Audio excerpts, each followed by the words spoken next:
Episode 59.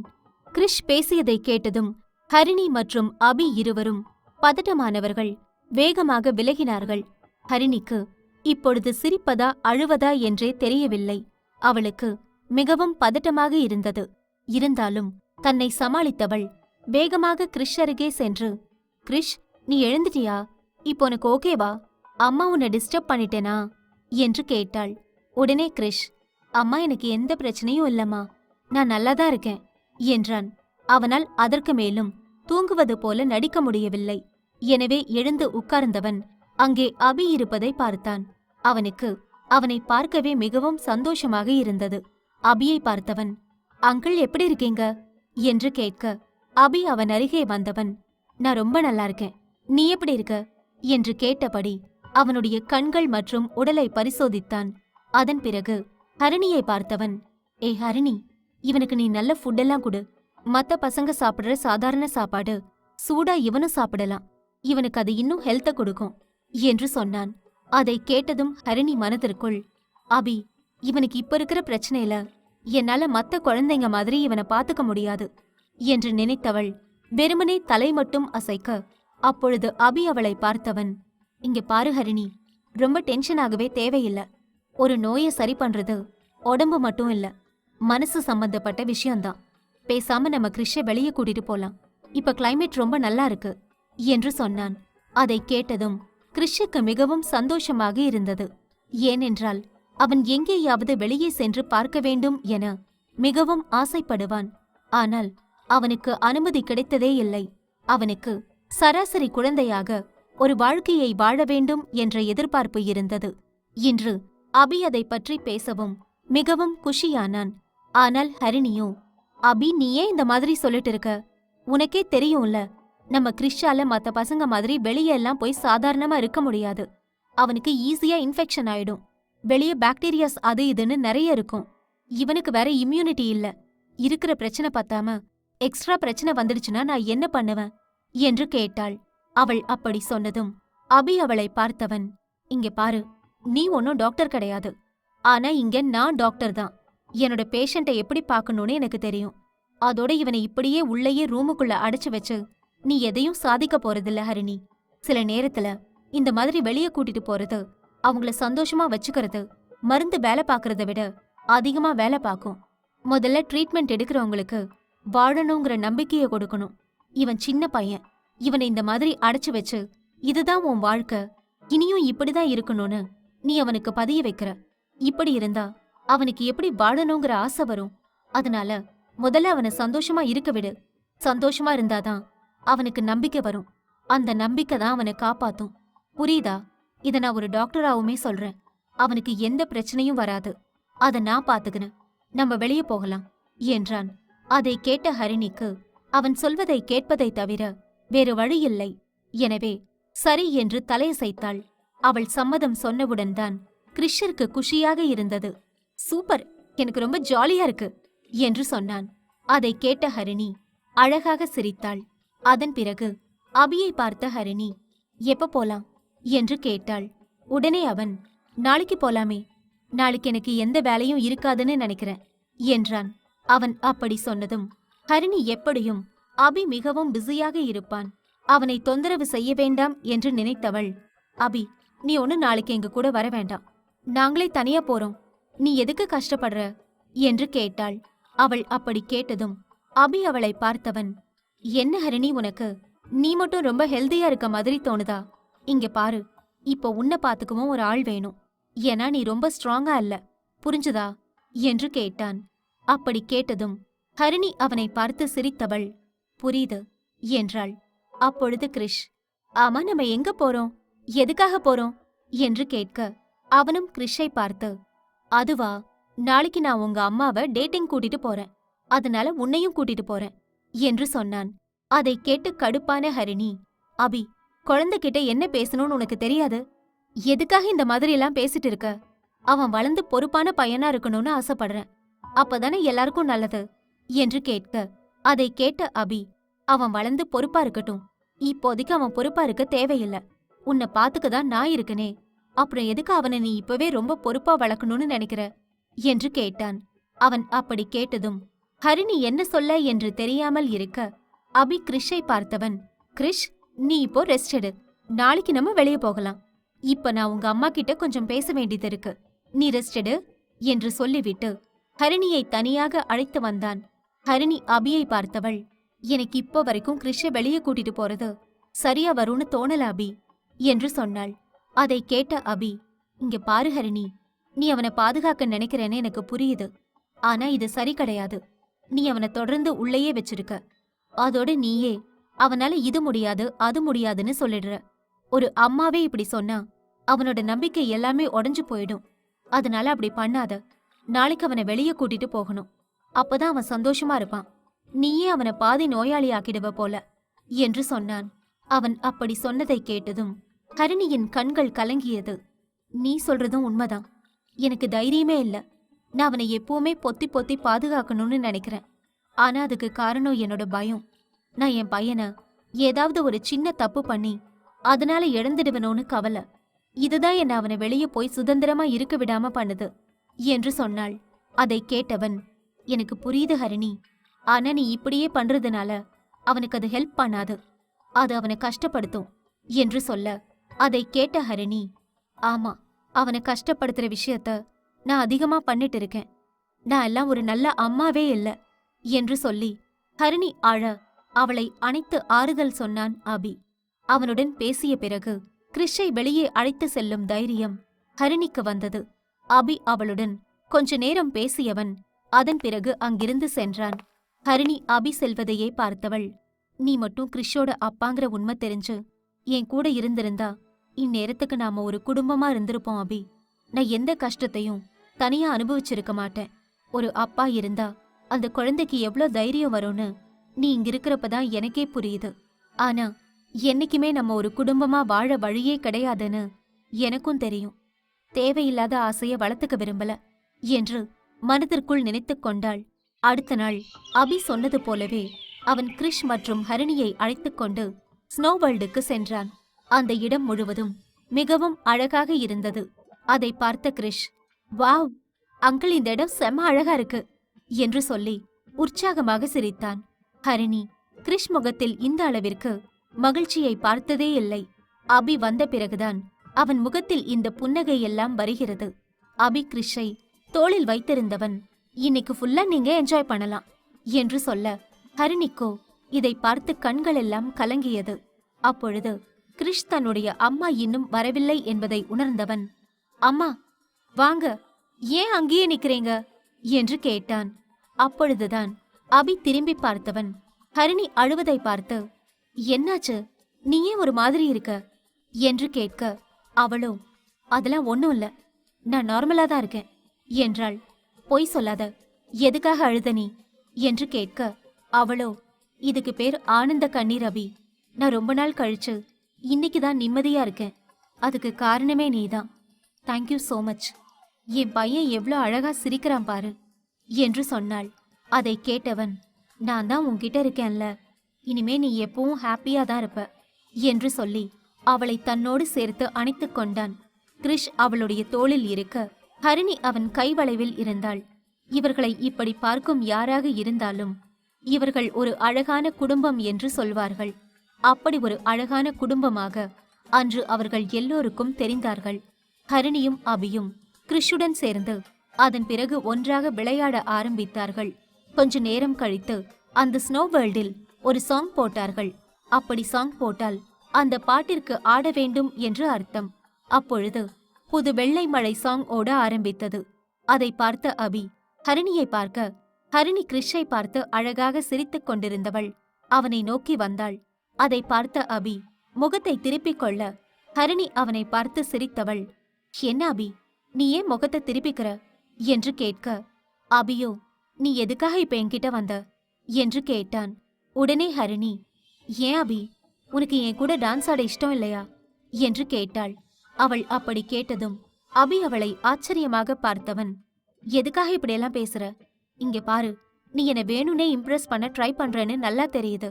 ஆனா அதெல்லாம் நடக்காது என்று சொன்னான். அவன் அப்படி சொன்னதும் முகத்தை சுருக்கியவள், அப்ப நான் உன்னை இம்ப்ரெஸ் பண்ணலையா என்று கேட்க, அவள் மிகவும் கியூட்டாக பேசியதில் தன்னுடைய மனதை தொலைத்த அபி சட்டென்று அவளை இழுத்துக்கொண்டு அந்த இடத்தின் மறைவாக சென்றான். அவன் இப்படி சென்றாலே என்ன செய்யப் போகிறான் என்று புரிந்த ஹரிணி அபியிடம், வேண்டாம், இங்க கிறிஷ் இருக்கான் என்று சொல்ல, அதையெல்லாம் கேட்காத அபி சட்டென்று அவளுடைய உதட்டில் முத்தம் கொடுத்தான். அவன் திடீரென்று இப்படி முத்தம் கொடுக்கவும் ஹரிணி என்ன செய்ய என்று புரியாமல் அதிர்ச்சியில் அப்படியே இருந்தாள். ஆனால் அவளுக்கு அபி தன்னை இப்படி கிஸ் செய்வது பிடிக்கவில்லை. என்ன இருந்தாலும் தன்னுடைய அனுமதி இல்லாமல் அவன் இப்படி செய்வதை வெறுத்தவள் அவனை விட்டு விலக, அபி அவளுடைய கோபத்தை புரிந்து கொண்டவன், இதுக்கெல்லாம் நீ கோபப்படுறதுல அர்த்தமே இல்ல என்று சொல்லி மீண்டும் அவளை கிஸ் செய்ய, அப்போது அங்கே வந்த கிறிஷ், அம்மா என்ன பண்றீங்க என்று கேட்க, சட்டென்று அவளை விட்டு விலகிய அபி, அது ஒன்னும் இல்ல கிறிஷ், அம்மாவும் நானும் சும்மாதான் இருந்தோம் என்றான். அதன் பிறகு அங்கே வந்த டூரிஸ்ட் ஒருவர் அபி மற்றும் ஹரிணி அருகே வந்து, வாவ், நீங்க 2 பேரும் ரொம்ப அழகா இருக்கீங்க, நான் உங்களை ஒரு போட்டோ எடுத்துக்கலாமா என்று கேட்க, அதை கேட்ட அபி, இதுல என்ன இருக்கு, தாராளமா போட்டோ எடுத்துக்கோங்க என்று சொல்லி கிறிஷை தூக்கி தோளில் வைத்தவன் ஹரிணியை தன் கை வளைவுக்குள் கொண்டு வந்தான். அந்த டூரிஸ்ட், வாவ், நீங்க ரொம்ப அழகான குடும்பம், நீங்க எப்பவுமே இப்படி ஹாப்பியா இருக்கணும் என்று சொல்லி போட்டோவை எடுத்தார். அப்போது அனாமிகா தன்னுடைய தோழிகளுடன் அங்கு வந்திருந்தவள் அந்த காட்சியை பார்த்து கடுப்பானாள். அதே நேரம் இதையெல்லாம் கவனித்துக் கொண்டிருந்த அவளுடைய தோழி ஒருத்தி, என்னாச்சு அனாமிகா, நீயே அங்கேயே பார்த்துட்டு இருக்க, நம்ம இங்கிருந்து போலாம் வா என்று அழைத்தாள். நான் வர்றதெல்லாம் இருக்கட்டும், முதல்ல அதோ நிக்கிறாங்களே அந்த கியூட்டான கப்பிள், அவங்கள ஒரு போட்டோ எடு என்று சொன்னாள். அனாமிகா சுட்டிக்காட்டிய கப்பிளை பார்த்த அந்த தோழிக்கு அனாமிகா ஏதோ செய்ய போகிறாள் என்று புரிந்தது. எனவே அந்த போட்டோவை சிரித்தபடி எடுத்தவள், நீ சொன்ன மாதிரியே போட்டோ எடுத்தாச்சு, இப்ப இங்கிருந்து போகலாமா என்று கேட்டாள். அதை கேட்ட அனாமிகாவும், ஓகே, நம்ம இப்ப இங்கிருந்து போகலாம் என்று சொன்னவள் மனதுக்குள், அபி, என்னை துரத்தி விட்டுட்டு இந்த ஹரிணி கூட நீ நிம்மதியா ஒரு வாழ்க்கை வாழலான்னு நினைக்கிறல்ல, அதை நான் நடக்கவே விடமாட்டேன். என்ன கஷ்டப்படுத்திட்டு நீ இங்க நிம்மதியா இருக்கியா, அந்த சந்தோஷத்தை எப்படி கெடுக்கிறேன்னு மட்டும் பாரு என்று மனதிற்குள் நினைத்து கொண்டாள். முதலில் ஆராதனாவிற்குத்தான் அவள் போன் செய்தாள். ஆராதனா போனை அட்டென்ட் செய்தவள், ஹலோ அனாமிகா, ஏதாவது முக்கியமான விஷயமா என்று கேட்டாள். அவள் அப்படி கேட்டதும், முக்கியமான விஷயம்தான், ஆனா ரொம்ப முக்கியமான விஷயம்னு சொல்ல முடியாது. சரி, நீ இப்ப எங்க இருக்க என்று கேட்டாள். உடனே ஆராதனா, நான் ஹாஸ்பிட்டல்ல இருக்கேன், எங்க அம்மா ஐசியூல இருக்காங்க, நான் வெளியே இருக்கேன் என்று சொன்னாள். அதை கேட்டதும் அனாமிகா, என்ன சொல்ற, உங்க அம்மா இப்போ ஓகே தானே என்று கேட்க, ஆராதனா, ஆமா, ரொம்ப பெரிய பிரச்சனையெல்லாம் இல்ல, இப்ப அவங்க கியூர் ஆயிட்டு இருக்காங்க என்று சொல்ல, அதை கேட்டவள், ஓகே, இப்ப நான் ஸ்னோபால்டு வந்தேன், இங்க யார பார்த்தேன் தெரியுமா, உன்னோட அக்காவை தான், அவங்க கூட ஒரு சின்ன பையன் இருக்கானே, அது யாரு, ராஜேஷோட பையனா என்று கேட்டாள். அவள் அப்படி கேட்டதும் ஷாக்கான ஆராதனா, அக்கா வேற நம்ம கிறிஷ பத்தி யார்கிட்டையும் சொல்லக்கூடாதுன்னு சொல்லியிருக்கா, ஆனா இப்ப அனாமிகாவுக்கே தெரிஞ்சிருச்சு, இதுக்கு மேல இதை மறைச்சு நான் என்ன பண்ண போறேன் என்று நினைத்தவள், அது என்னோட அக்காவோட பையன்தான், ஆனா அவங்க அப்பா யாருன்னு எங்களுக்கு தெரியாது என்று சொன்னாள். அதை கேட்ட அனாமிகா மனதிற்குள், உனக்கு வேணா அந்த குழந்தையோட அப்பா யாருன்னு தெரியாம இருக்கலாம், ஆனா எனக்கு தெரியும், அபிதான் அந்த பையனோட அப்பா. இப்ப இந்த போட்டோவை காவேரி ஆண்டிக்கு அனுப்புனா இன்னும் கேம் ரொம்ப ஃபன்னா இருக்குமே என்று நினைத்தவள் அமைதியாக இருக்க, அந்த பக்கத்தில் இருந்து ஆராதனா, ஹலோ அனாமிகா, இப்ப நீங்க எதுக்காக எனக்கு கால் பண்ணீங்க என்று கேட்க, அது ஒன்றும் இல்லை, இந்த இடம் ரொம்ப அழகா இருக்கு, நீயும் வந்தா ரொம்ப சந்தோஷமா இருப்ப, அதனால தான் கூப்பிட்டேன் என்றாள். உடனே ஆராதனா, ஆனா இப்ப எப்படி என்னால வர முடியும் என்று கேட்க, உங்க அம்மா ஐசியூல தானே இருக்காங்க, நர்ஸ் எல்லாம் உன் அம்மாவை நல்லா பார்த்துப்பாங்க, நீ கிளம்பி வா, அப்பதான் உனக்கு கொஞ்சம் ரிலாக்ஸா இருக்கும் என்று சொல்ல, அதை கேட்ட ஆராதனா, ஆமா, எனக்கும் இந்த ஹாஸ்பிட்டல்ல இருந்து டென்ஷனா தான் இருக்கு, நான் வரேன், எனக்கு கொஞ்சம் ரிலாக்ஸ் ஆகணும் என்று சொல்ல, அதை கேட்ட அனாமிகா, நீ இங்க வா, அப்புறம்தான் பெரிய ஃபன் இருக்கு என்று சொன்னாள்.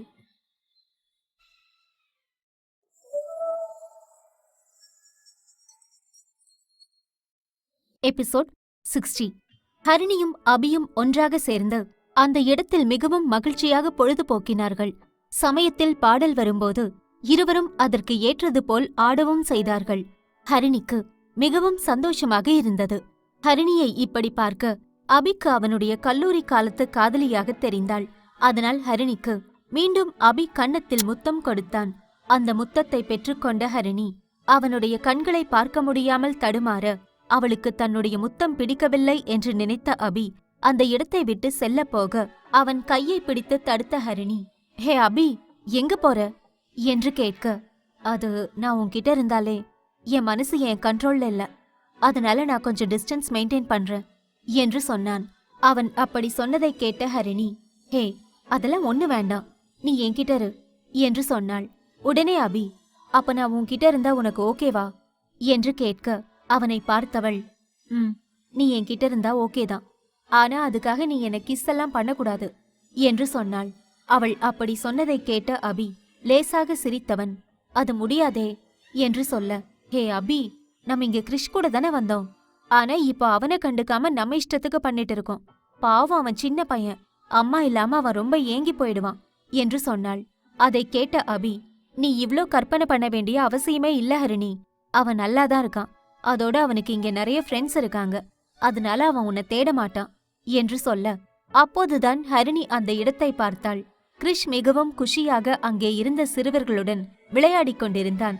அவன் முகத்தில் ஹரிணி இவ்வளவு சந்தோஷத்தை பார்த்ததே இல்லை. அதை பார்த்தவள் கண்களில் கண்ணீர் கோர்க்க, அதை பார்த்த அபி, "இங்க பாரு ஹரிணி, உனக்கு கிறிஷ் தான் உன்னோட உலகம், நீ அவனை அன்பா பாத்துக்கிற, ஆனா சில நேரத்துல நம்ம அவங்க மேல வச்சிருக்க அன்ப அக்கறையில காட்டாம அவங்களுக்கு பிடிச்ச விஷயங்களை செஞ்சும் காட்டலாம்.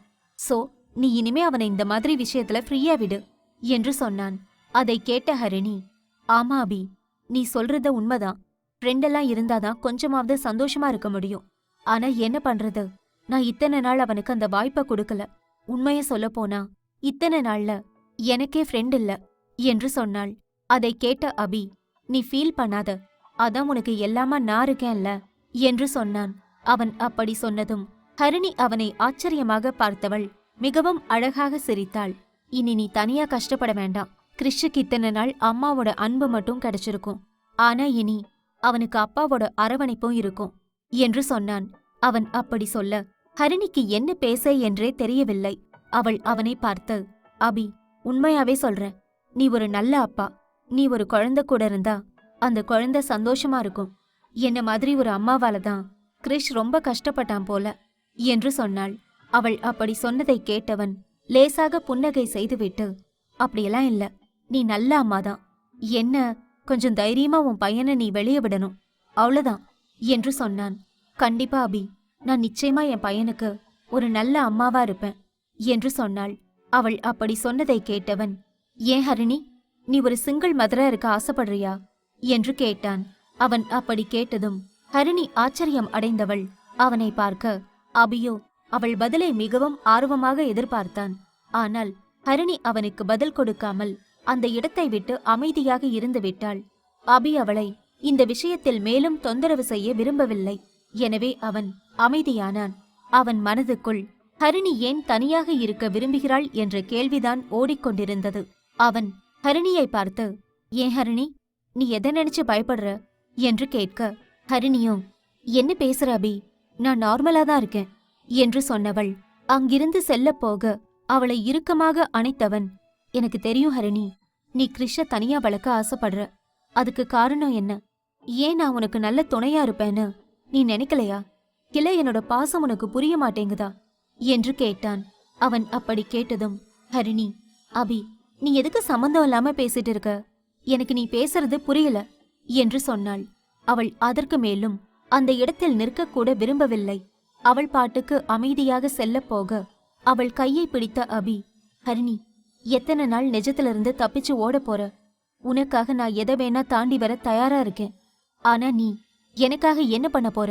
என்று அபி நேரடியாகவே அவளை பார்த்து கேட்க, ஹரிணி அவனுக்கு என்ன பதில் சொல்ல என்று தெரியாமல் அமைதியாக நின்றாள். "அபி, நான் உனக்காக 100 தடைய கூட தாண்டி வருவேன், அதுதான், ஆனா இப்போ நிலைமை வேற" என்று சொன்னாள். அதை கேட்டவன், "என்ன நிலைமை வேற? உனக்கு குழந்தை இருக்கிறதெல்லாம் எனக்கு பிரச்சனையே இல்ல ஹரிணி, நீ என்னதான் என்ன பிடிக்காத மாதிரி சீனை கிரியேட் பண்ணாலும் உன் மனசுல நான் தான் இருக்கேன். நீ ஊன்னு ஒரு வார்த்தை சொல்லு, கண்டிப்பா நான் உன்னை கல்யாணம் பண்ணிக்கிறேன். நம்ம சந்தோஷமா இருக்கலாம். நீ ஏதோ ஒரு விஷயத்த மனசுல நினைச்சு தொடர்ந்து பின்வாங்கிட்டே இருக்க. இதனால நீ மட்டும் தனியா கஷ்டப்படல, நானும் ரொம்ப கஷ்டப்படுறேன் என்று சொன்னான். அவன் அப்படி சொன்னதை கேட்ட பிறகு ஹரிணி எதுவும் சொல்லாமல் தான் இருந்தாள். அதை பார்த்தவன், ஹரிணி, நீ எதை நினைச்சு பயப்படுறேன்னு எனக்கு கண்டிப்பா தெரியல. ஆனா நான் சொல்றத கேளு. நான் உன்னை நல்லா பாத்துக்கிறேன். எனக்கு நீ இல்லாம இருக்க முடியல. பைத்தியம் பிடிக்கிற மாதிரி இருக்கு என்று சொல்ல, ஹரிணி அவனை பார்த்தவள் எதுவும் பேசாமல் இருக்க அவளை இறுக்கமாக அணைத்தவன், உனக்கு நான் இப்போ என்ன பேசுறேன்னாவது புரியுதா? நான் உன்னை லவ் பண்றத பத்தி பேசிட்டு இருக்கேன். நான் உன்னை சின்சியரா லவ் பண்றேன். ஹரிணி, என் கூடவே இரு என்று சொன்னான். ஹரிணி அவனுக்கு பதில் சொல்லாமல் அமைதியாக இருக்க அபி அவளை இறுக்கமாக அணைத்துக் கொண்டான். அவனுக்கு அவளை விட்டால் எங்காவது சென்று விடுவாளோ என்று பயமாக இருந்தது. ஹரிணி ஒரு காலத்தில் அபி தன்னை காதலிக்க வேண்டும் என்று ஏங்கி தவித்தாள். ஆனால் அவனே இப்போது அவளை காதலிக்கிறேன் என்று சொல்லும்போது அவளால் அதை சந்தோஷமாக ஏற்றுக்கொள்ள முடியவில்லை. அவள் அபியை பார்த்து, அபி ப்ளீஸ் என்னை விட்டுடு. நீ என்ன லவ் பண்ணா நிச்சயமா நீ ஹாப்பியா இருக்க மாட்ட. உன் சந்தோஷம் என் சந்தோஷம் எல்லாத்தையுமே இந்த ஒரு லவ் பறிச்சிடும். நீ ஏற்கனவே என்னால ஒரு முறை கஷ்டப்பட்டுட்ட, அது வரைக்கும் போதும். நீ இன்னொரு முறை கஷ்டப்பட வேண்டாம் என்று சொன்னாள். அவள் அப்படி சொன்னதும் அபி அவளை வேதனையுடன் பார்த்தான். அப்படி நான் என்ன கஷ்டப்பட்டுடுவேன்னு நீ நினைக்கிற என்று கேட்டான் அபி. ஏன்னா என்னால உனக்கு சந்தோஷத்தை கொடுக்க முடியாது, உனக்கு நான் கஷ்டம்தான் தர முடியும் என்று சொன்னாள். அதை கேட்ட அபி, ஹே, நீ என்ன எனக்கு கஷ்டம் தரப்போற? சரி, இதெல்லாம் விடு. நான் ஏன் உன்னை லவ் பண்ண கூடாதுன்னு ஒரு காரணம் உருப்படியா சொல்லு. நான் அதுக்கப்புறம் நீ சொல்றத பத்தி யோசிக்கிறேன் என்று சொன்னான். அவன் அப்படி சொன்னதை கேட்ட ஹரிணி, ஏன்னா என் வாழ்க்கையே கஷ்டத்துல மட்டும்தான் இருக்கு. நான் உன்னை லவ் பண்ணா எனக்கு இன்னும் நிறைய பிரச்சனை வரும். அதோட நான் ஒரு முள்ளு மாதிரி. அபி என்ன நீ கையில வச்சுக்க ஆசைப்பட்டா உனக்கு வலிதான் கிடைக்கும். நீ நல்லவன், சந்தோஷமா இருக்கணும். அதான் சொல்றேன், உனக்கு நான் வேண்டாம். ப்ளீஸ் என்னை விட்டு போயிடு என்று சொன்னாள் ஹரிணி. என்ன ஹரிணி, லூஸ் மாதிரி பேசிட்டு இருக்க? உன்னால எனக்கு என்ன கஷ்டம் வந்துட போகுது? அதெல்லாம் எனக்கு ஒன்னும் வராது. நீ என்ன லவ் பண்ற ஹரிணி, அப்புறம் ஏன் என்னை விட்டு விலகி போக நினைக்கிற? உன் கண்ணுல எனக்காக லவ்வ நான் பாக்குறேன் என்று சொன்னான். அதை கேட்டு கடுப்பானவள், நான் உன்னை லவ் பண்ணவே இல்லைன்னு சொல்றேன், அப்புறம் எதுக்கு நீ இப்படி பேசுற? உண்மையா ஒரு பொண்ணு ஒரு பையனை லவ் பண்ணா அந்த பையனை பிரிய கூட நினைக்க மாட்டா. ஆனா நான் உன்னை பிரிஞ்சு கிட்டத்தட்ட 4 வருஷத்துக்கு மேல இருந்துட்டேன். இதுலயே உனக்கு தெரிய வேண்டாம் நான் உன்னை லவ் பண்ணல என்று சொன்னாள். அதை கேட்டு கடுப்பான அபி, என்ன நினைச்சிட்டு இருக்க ஹரிணி? நீ சொல்றதையெல்லாம் நான் நம்பணுமா? உண்மையா நீ என்ன லவ் பண்ணல? அப்படி என் மேல உனக்கு லவ் இல்லைனா எதுக்காக நீ அன்னைக்கு எனக்கு எய்ட்ஸ் இருக்க வாய்ப்பு இருக்குன்னு தெரிஞ்சும் என்ன பார்க்க வந்த? அப்படியே விட்டுட்டு போக வேண்டியதுதானே? லவ் இல்லாமல என்ன பார்க்க வந்த? அதோட எனக்கு அனாமிகா கூட கல்யாணம் ஆக போகுதுன்னு சொன்ன உடனே நீ எவ்வளவு வேதனைப்பட்ட, குடிச்ச, ஏன் சிகரெட் கூட பிடிக்க ட்ரை பண்ண. இதெல்லாம் ஏன் பண்ண என்று கேட்டான். ஹரிணி அமைதியாக இருக்க அவளுக்கு என்ன சொல்ல என்றே தெரியவில்லை. அப்போது அவளை பார்த்த அபி, இங்க பாரு ஹரிணி, நீ என்ன லவ் பண்ற, அதை எதுக்காக மறைக்கிறன்னு எனக்கு தெரியல. ஒழுங்கா உண்மைய சொல்லு, இல்லனா நான் இப்படியே இங்கிருந்து போறேன். அப்படி நான் மனசொடைஞ்சு போறப்போ என் கவனம் கண்டிப்பா ரோட்ல இருக்காது. அப்படி நடந்தா கண்டிப்பா எனக்கு ஆக்சிடென்ட் ஆகலாம். அப்படி நடந்தா அது உனக்கு ஓகேவா என்று கேட்டான். அவன் அப்படி கேட்டதும் கடுப்பான ஹரிணி, ஏன் அபி இப்படியெல்லாம் பேசுற? உனக்கு என்ன பைத்தியமா பிடிச்சிருக்கு? அதெல்லாம் உனக்கு ஒன்னும் ஆகாது, நீ ரொம்ப நல்லா இருப்ப என்று சொன்னாள். அதை கேட்டவன், உன் வாய் இப்படி சொல்லுது, ஆனா செயல் அப்படி இல்லையே. உனக்கு தெரியுதா ஹரிணி, நீ என்ன லவ் பண்ற, ஆனா அதை வேணும்னே மறைக்கிற. இப்ப எனக்கு நீ நிஜமான காரணத்தை சொல்லு, எதுக்காக நீ என்ன லவ் பண்ணல என்று கேட்டான். அவன் அப்படி கேட்டதும் ஹரிணி என்ன பதில் சொல்ல என்று தெரியாமல் நின்றாள். அபியை தவிர அவளை சரியாக புரிந்து கொண்டவர்கள் இந்த உலகில் வேறு யாருமே இருக்க முடியாது. அதை நினைத்தவள் அபியிடம் எப்படி பொய் சொல்ல என்று தெரியாமல் நிற்க அவளை பார்த்து சிரித்தவன், ஏன் ஹரிணி, உனக்கு இப்ப என்ன பொய் சொல்லன்னு தெரியலையா? பொய் சொல்ல இவ்ளோ கஷ்டப்படுறவ என்ன லவ் பண்றேன்னு உண்மைய சொல்ல வேண்டியதுதானே? அப்படி நீ உண்மைய சொல்லலன்னா நான் இங்கிருந்து போய் செத்துடுவேன் என்று சொன்னான். அவன் அப்படி சொன்னதை கேட்ட ஹரிணி கடுப்பானவள், அபி, நீ ஒரு டாக்டர், அப்படி இருந்தோம் எதுக்காக வாழ்க்கைய முடிச்சுக்கிறத பத்தி ரொம்ப சாதாரணமா பேசிட்டு இருக்க? எனக்கு உன்கிட்ட பேசி பேசி டென்ஷன் தான் ஆகுது. நான் இத பத்தி இதுக்கு மேல பேச விரும்பல என்று சொன்னவள் அந்த இடத்தை விட்டு செல்ல போக அவள் கையை பிடித்து தடுத்தவன், ஹரிணி, நீ எப்பவும் இதே தப்பதான் செய்யற. உனக்கு உண்மையை எதிர்த்து நிக்கவே வரல. உன்னால கண்டிப்பா என் கண்ணை பார்த்து லவ் பண்ணலன்னு சொல்ல முடியாது. ஏன்னா நீ என்ன உண்மையா லவ் பண்ற. அதனாலதான் நீ இவ்ளோ தடுமாறுற. உனக்கு என்ன லவ் பண்றேன்னு சொல்றதுல அப்படி என்ன கஷ்டம்?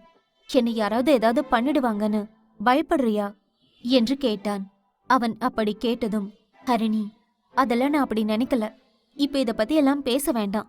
நான் முதல்ல இங்கிருந்து போறேன் என்று சொன்னவள் அங்கிருந்து செல்ல போக அபி அவளை தனக்கு அருகே இழுத்தவன், எங்கே எஸ்கேப் ஆகுற?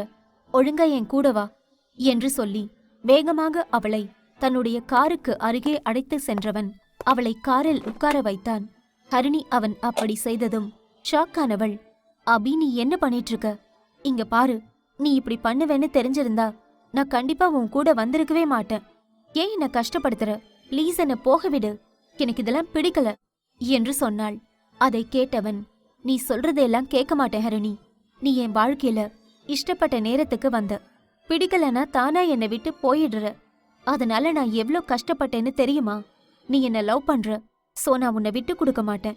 நீ 1000 முறை என்னை பிடிக்கலன்னு சொன்னாலும் இனி ஏன் கூட தான் நீ எப்பவும் இருக்க போற என்று சொன்னவன் அவளுக்கு முத்தம் கொடுக்க ஆரம்பிக்க, ஹரிணி ஆரம்பத்தில் அவனை தடுத்தவள் ஒரு கட்டத்தில் அவனை தடுக்க முடியாமல் அவனுக்கு ஒத்துழைக்க ஆரம்பித்தாள்.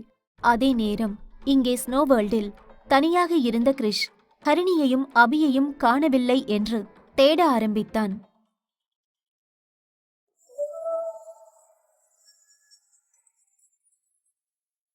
எபிசோட் 61.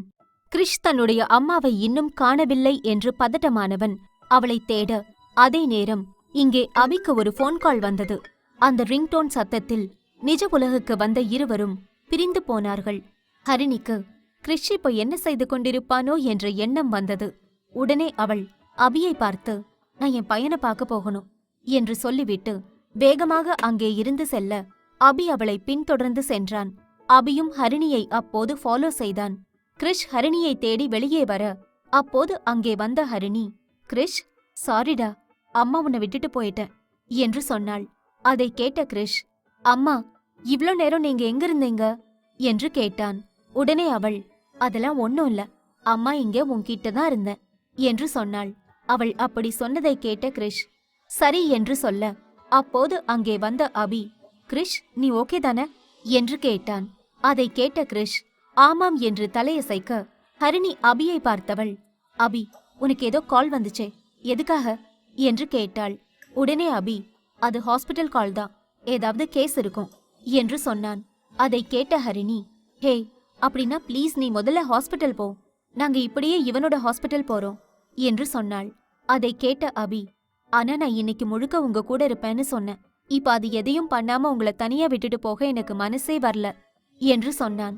உடனே ஹரிணி, அபி, அதெல்லாம் ஒரு பிரச்சனையும் இல்ல, மத்த வேலை மாதிரி உன் வேலை இல்ல, இது உயிர் சம்பந்தப்பட்டது, சோ நீ போ என்று சொன்னாள். அவள் அப்படி சொன்னதை கேட்ட அபி, இல்ல ஹரிணி, நான் உங்களை ஹோட்டல் கூட்டிட்டு போறேன், நம்ம சாப்பிட்டுட்டு அப்புறமா போலாம் என்று சொன்னான். அவன் எப்படியும் தன்னுடைய பேச்சை கேட்க மாட்டான் என்று புரிந்து கொண்ட ஹரிணி ஓகே என்று சொன்னாள். அதன் பிறகு கொஞ்ச நேரம் கழித்து இருவரும் கிளம்பினார்கள். கிரிஷ் அப்போது நன்றாக தூங்கிக் கொண்டிருந்தான். அபி காரை ஓட்டியபடியே அவனை பார்த்தவன், இவன் நல்லா தூங்கிட்டான் போல என்று சொல்ல ஹரிணி அவனை பார்த்தவள், ஆமா, இவன் நல்லா தூங்கிட்டான். எனக்கு தெரிஞ்சு கிரிஷ் இந்த மாதிரி விளையாடுனதே இல்ல, அதான் தூங்கிட்டான் என்று அவன் தலையை கோதியபடியே சொன்னாள் ஹரிணி. அதை பார்த்த அபி, இப்படி உன்னை பார்க்க நீ எவ்வளோ அழகா இருக்க தெரியுமா, அப்படியே மனசு திறந்து கொஞ்சம் உண்மையும் பேசினா ரொம்ப நல்லா இருக்கும் என்று சொன்னான். அவன் அப்படி சொன்னதை கேட்ட ஹரிணி, அபி, நீ எதை பத்தி பேசுறேன்னே எனக்கு தெரியல, தயவு செஞ்சு நீ ரோட்டை பார்த்து வண்டியை ஓட்டு என்று சொன்னாள். ஹரிணி, நீ என் டிரைவிங் ஸ்கில் எல்லாம் நினைச்சு கவலையே பட வேண்டாம், நான் ரொம்ப நல்லா வண்டி ஓட்டுவேன் என்று சொன்னான். அதை கேட்டவள், எனக்கும் தெரியும், என்ன இருந்தாலும் பாதுகாப்பா இருக்கிறது நல்லது தானே என்று சொல்ல, சரி சரி, அட்வைஸ் மாட ரொம்ப பொழியாத, இப்போ உன்னோட கையை என்கிட்ட தா என்று கேட்டான்.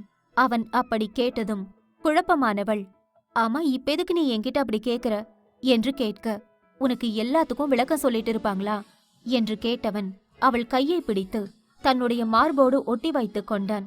அவன் அப்படி செய்தது அவளுக்கு மிகவும் வித்தியாசமான உணர்வை கொடுத்தது. எனவே அவள் அமைதியாக இருக்க அவளுடைய எண்ணங்கள் மீண்டும் அவர்கள் காதலித்த காலத்தை நினைத்து பார்த்தது. அவள் அமைதியாக இருப்பதை பார்த்த அபி, ஏன் ஹரிணி, இதெல்லாம் ரொம்ப வித்தியாசமா இருக்குல்ல? நம்ம சில வருஷத்துக்கு முன்னாடி இப்படிதான் கார் ரைட் போனோம், இப்பவும் அப்படியே தான் போயிட்டு இருக்கோம். வாழ்க்கை நிஜமாவே ஒரு வட்டம்தான்ல என்று கேட்டான். அவன் அப்படி கேட்டதும் ஹரிணி பதில் எதுவும் சொல்லாமல் அமைதியாக இருந்தாள். ஆனால் அபிக்கும் தெரியும் அவள் இதை பற்றித்தான் யோசித்துக் கொண்டிருப்பாள் என்று. அபி அவளை பார்த்தவன், ஹரிணி, நீ மட்டும் ஓகேன்னு சொன்னா நீயும் நானும் இந்த மாதிரி ஒரு அழகான வாழ்க்கை வாழலாம். நீ என்ன சொல்ற என்று கேட்க, அவளோ, இங்க பாரு, நீ இப்படியெல்லாம் பேசுறத விட்டுட்டு ரூட்டை பார்த்து வண்டியை ஓட்டு, இதெல்லாம் பேசுற நேரம் இது இல்ல என்று சொன்னாள். அதை கேட்டவன், எனக்கு இத பத்தி பேசுறதுக்கு இதுதான் சரியான நேரம்னு தோணுது. ஏன்னா நீ எப்போ டைம் கிடைக்கும், எப்போ ஓடலான்னு இருக்க, எனக்காக கொஞ்சம் வெயிட் பண்ணணும்னு கூட உனக்கு தோண மாட்டேங்குது. அதனால நான் இப்பதான் பேசுறேன். இப்ப மட்டும் நான் கேக்குறதுக்கெல்லாம் நீ ஒழுங்கா பதில் சொல்லல, உன் கையை கடிச்சிடுவேனா, அப்புறம் உன் கழுத்துக்கிட்ட இருக்க தழும்பெல்லாம் கைக்கு மாறிடும் என்று சொல்ல, ஹரிணி அவனை முறைத்தவள், அபி, நீ ஒரு டாக்டர், சோ டாக்டர் மாதிரி பேசு. ஏன் தான் இந்த மாதிரி பண்ணிட்டு இருக்கியோ? அதுவும் இல்லாம என்கிட்ட இப்போ கிறிஷ் இருக்கான், ஒரு குழந்தை இருக்கிறப்போ நீ இந்த மாதிரி தான் பேசுவியா என்ன என்று கேட்க, அதை கேட்ட அபி, ஹே, அவன் நல்லா தூங்கிட்டு இருக்கான், அதனால நான் இப்படி பேசுறேன். அதோட குழந்தை பெத்துக்கிட்ட அம்மா அப்பா எல்லாம் ரொமான்ஸ் பண்றதே இல்லையா? அவங்க எல்லாரும் குழந்தை எப்ப வெளியே போகும் அப்புறம் ரொமான்ஸ் பண்ணலான்னு தான் இருப்பாங்க. இந்த மாதிரி தூங்குற நேரத்துல கொஞ்சம் கொஞ்சம் ரொமான்ஸ் பண்ணிக்க வேண்டியதுதான். அதோட கிறிஷ் இப்போ தூங்குறான், அவனுக்கு ஒன்னும் அம்மா அப்பா என்ன பண்றாங்கன்னு எல்லாம் தெரியாது என்று சொன்னான். அதை கேட்டதும் ஹரிணி ஆச்சரியமடைந்தவள், இப்ப என்ன சொன்ன, அம்மா அப்பாவா? ஆனா நீ எதுக்காக கிறிஷோட அப்பான்னு உன்னை சொல்லிக்கிற என்று கேட்டாள். அதை கேட்டதும் அபி, அட, உனக்கு என்ன மூளை ஏதாவது குழம்பிடுச்சா?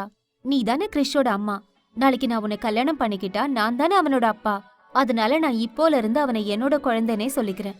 இதுல என்ன ஹரிணி இருக்கு என்று கேட்டான். அவன் அப்படி கேட்டதும் ஹரிணிக்கு அதிர்ச்சியாக இருந்தது. ஆனாலும் அவள் எதுவும் பேசாமல் அபியை பார்த்தாள். அதை கவனித்த அபி, என்னாச்சு, எதுக்கு நீ இப்போ டென்ஷன் ஆகுற, உன் மனசுல என்னதான் ஓடிட்டு இருக்கு என்று கேட்க, ஹரிணியும், அபி, ஆக்சுவலி உன்கிட்ட நான் ஒரு விஷயம் சொல்லணும் என்று சொன்னாள். அதை கேட்டதும் அபி, ஓ, உனக்கும் ஏதாவது சொல்ல என்கிட்ட இருக்கா? ரொம்ப சந்தோஷம், நானும் உன்கிட்ட ஒரு முக்கியமான விஷயம் சொல்லணும்னு நினைச்சேன். சரி, லேடிஸ் ஃபர்ஸ்ட், நீயே சொல்லு என்றான். அதை கேட்டதும் ஹரிணி, இல்லல, நீ முதல்ல சொல்லு, அதுக்கப்புறம் நான் சொல்றேன் என்றாள். அபி அதை கேட்டவன், நீ தானே சொல்லணும்னு சொன்ன என்று கேட்க, நான் தான் முடியாதுன்னு சொல்றேன்ல, நீ தானே ஏதோ முக்கியமான விஷயம் சொல்லணும்னு சொன்ன, இப்ப நீ விஷயத்த சொல்லு, அப்பதான் நான் என்ன சொல்ல வந்தேன்னு சொல்லுவேன், இல்லன்னா நான் இத பத்தி பேச மாட்டேன் என்று சொன்னாள். அபிக்கு ஹரிணி எவ்வளவு பிடிவாதம் பிடிப்பாள் என்று தெரியும். எனவே அவன், ஓகே, உனக்கு இப்ப நான் என்ன சொன்னேன்னு தெரியணும்ல, நான் சொல்றத கேட்டுக்கோ. எனக்கும் அனாமிகாவுக்கும் நடக்க இருந்த கல்யாணத்தை நான் பிரேக் பண்ணிட்டேன் என்று சொன்னான். அதை கேட்டதும் ஷாக்கான ஹரிணி, அபி, நீ என்ன சொல்ற, நிஜமாவே உன் கல்யாணத்தை பிரேக் பண்ணிட்டியா? ஆனா எதுக்காக நீ இந்த மாதிரி பண்ண என்று கேட்டாள். அதை கேட்டதும் அபி, எனக்கும் அவளுக்கும் செட் ஆகல, அதனால நான் பிரேக் பண்ணிட்டேன் என்று சொன்னான். உடனே ஹரிணி, அப்ப நீ எனக்காக இத பண்ணலையா என்று கேட்க, அவளுடைய பொறாமையை நினைத்து சிரித்தவன், உனக்காக பண்ணல, நான் நம்மளோட லவ்வுக்காக பண்ண, எனக்கு அவளை பிடிக்கல, அதனால கல்யாணம் பண்ணிக்க வேண்டான்னு நினைச்சேன், சோ பிரேக் பண்ணிட்டேன் என்றான்.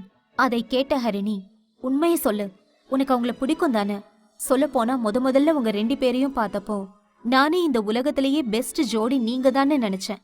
அந்த அளவுக்கு அவங்க கூட ஒன்னா இருந்துட்டு இன்னைக்கு வந்து உனக்கு அவங்கள பிடிக்கலன்னு சொன்னா நான் நம்பிடணுமா என்று கேட்டாள். அதை கேட்ட அபி, எங்க உன் மனசாட்சிய தொட்டு சொல்லு, நான் அனாமிகாவை பிடிச்ச மாதிரியா நடந்துட்டு இருந்தேன் என்று கேட்டான். அதை கேட்டதும் ஹரிணி, இங்க பாரு, நீ என்ன நடத்தின மாதிரி அவங்கள நடத்தினேன்னு நான் சொல்லல, ஆனா நீ அவங்களுக்கு சில நேரத்துல ஸ்பெஷல் கவனிப்பு கொடுத்திருக்கிறது உண்மைதான். எக்ஸாம்பிளுக்கு சொல்லணும்னா, நீ என்கிட்ட என்னைக்குமே உனக்கு என்ன சாப்பிட பிடிக்கும் அதெல்லாம் கேட்டதே இல்ல, ஆனா அவங்க கிட்ட கேட்ட, இதெல்லாம் நான் கவனிக்கலன்னு நீ நினைக்காத என்றாள். அதை கேட்ட அபி, இதுதான் சொல்லுவாங்க போல, பொண்ணுங்களோட மூளை எதையுமே அவ்ளோ சீக்கிரமா மறக்காதுன்னு. அது உண்மைதான் ஹரிணி. நீ எல்லாத்தையும் ஞாபகம் வச்சிருக்க. சரி, இப்ப நான் சொல்றத நல்லா கேட்டுக்கோ. அன்னைக்கு அனாமிகாவோட நான் சாப்பிட்டுட்டு இருந்தப்போ ஆர்டர் பண்ணது அவளை கேட்டுதான் ஆர்டர் பண்ணேன். பட் நீ சொல்ற மாதிரி அது அக்கறைன்னு எடுத்துக்க முடியாது. அது ஒரு பேசிக் மேனர்ஸ். அந்த இடத்துல வேற யாராவது இருந்திருந்தாலும், இன்ஃபேக்ட் ஒரு பையனே இருந்திருந்தாலும் நான் அப்படிதான் நடந்துட்டு இருந்திருப்பேன். அதோட அன்னைக்கு நான் நீ என்ன சாப்பிடுறேன்னு உன்கிட்ட எதுவும் கேட்காம தான் ஆர்டர் பண்ண. உனக்கு பிடிக்காத எதையாவது ஆர்டர் பண்ணனா இல்ல, ஏன்னா எனக்கு தெரியும் நீ என்ன எப்போ சாப்பிட ஆசைப்படுவேன்னு. நீ வேணா யோசிச்சு சொல்லு. உனக்கு பிடிக்காத ஏதாவது ஐட்டத்தை ஆர்டர் பண்ணியிருந்தா அப்புறமா நம்ம இத பத்தி பேசலாம் என்றான். அவன் அப்படி சொன்னதும் தான் ஹரிணிக்கு புரிந்தது, அவன் அன்று தனக்கு பிடிக்காத எதையும் தரவில்லை என்று. அவன் எந்த அளவிற்கு தன்னை நேசிக்கிறான் என்பதை உணர்ந்த ஹரிணிக்கு மிகவும் கஷ்டமாக இருந்தது. இவனை போயிட்டு நம்ம கஷ்டப்படுத்திட்டோமே. நம்ம எதுக்கு யாரோ ஒருத்தருக்காக அபிய கஷ்டப்படுத்தணும்? பேசாம அபிகிட்ட கிரிஷ் அவனோட குழந்தைதாங்கிற உண்மைய சொல்லிடலாம். இதுக்கு மேல யாருக்காகவும் பயப்பட தேவையில்லை. அபி என்னை எப்படியும் நல்லா பாத்துக்குவான் என்று நினைத்தவள் அபியை பார்த்து சற்று தயக்கத்துடன் இருக்க, அவளை பார்த்தவன், சொல்லு ஹரிணி, நீ என்ன யோசிச்சுட்டு இருந்த? என்ன சொல்லணும்னு நினைக்கிற என்று கேட்டான். அவன் அப்படி கேட்டதும் ஹரிணி உண்மையை சொல்லலாம் என்று வர, அப்பொழுது எதிரே இன்னொரு லாரி வந்தது. அது தவறான திசையில் அபியின் காரை நோக்கி வேகமாக வந்தது. அதை பார்த்து ஹரிணி, அபி ரோட்டு பாரு என்று கத்த, அபி அப்போதுதான் தனக்கு எதிராக ஒரு லாரி வருவதை பார்த்தான். அது தவறான திசையில் வேகமாக வந்தது. அபி அந்த காரை திருப்ப முயற்சி செய்ய நேரம் கடந்து விட்டது. அதனால் சத்தம் ஒன்று அந்த சாலையில் கேட்டது.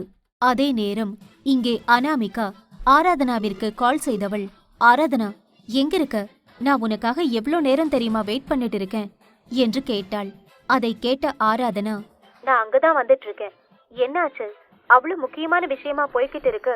எதுக்காக இவ்ளோ அவசரப்படுறீங்க என்று கேட்க, அதெல்லாம் ஒன்னும் இல்ல, நீ வா என்று சொன்னாள். அதை கேட்டவள், மேடம் நான் கிட்ட வந்துட்டேன். ஆனா பாருங்க, இங்க ஒரு ஆக்சிடென்ட் ஆயிடுச்சு போல. அதனாலதான் என்னால வர முடியல. கொஞ்சம் கஷ்டமா இருக்கு.